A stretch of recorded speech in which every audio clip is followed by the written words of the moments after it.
Hey guys, in this video I will show you how you can install mod menu Simple Trainer in GTA 5 Enhanced. So without further ado, let's get started. First of all, you need to click the link in the comments and download two things. Simple Trainer, all the links will be in the video comments. Just press download and download it here. And then you need to go to this one and download Script Hook. Press download here and make sure it's, as you can see here, download a suspicious file. Don't worry, there is no viruses here. Once you have these two files, you need to extract them both, right? So first of all, Script Trainer, Script Hook, and then just extract to desktop. Then this one as well, extract to desktop as well, right? And you should have these two files. You can delete this one here. Next up, what you need to do here is to open installation folder of GTA 5 Enhanced. I have it on Steam. You just need to right click on it, go to properties, installed files, and browse. Next step, what you need to do here is to open up Script Hook folder, go to bin, and then you need to drag and drop two files.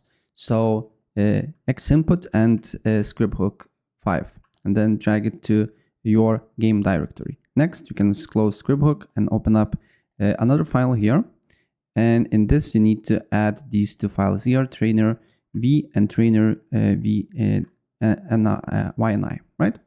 And drop these two files as well. And then you can close everything here, open up your game, and then GTA 5 Enhanced. If you're getting battle, just launch the game. And if you're getting a battle I error, that's what you need to do here, is to open up Rockstar Games Launcher. And then you just need to disable one thing. You just need to then go to settings and then disable battle I. And then once you guys in game, you just need to press F4 or FN4, and then with your numpad you can just select the options here. Or if you have small keyboard like me, then you just need to use the virtual keyboard.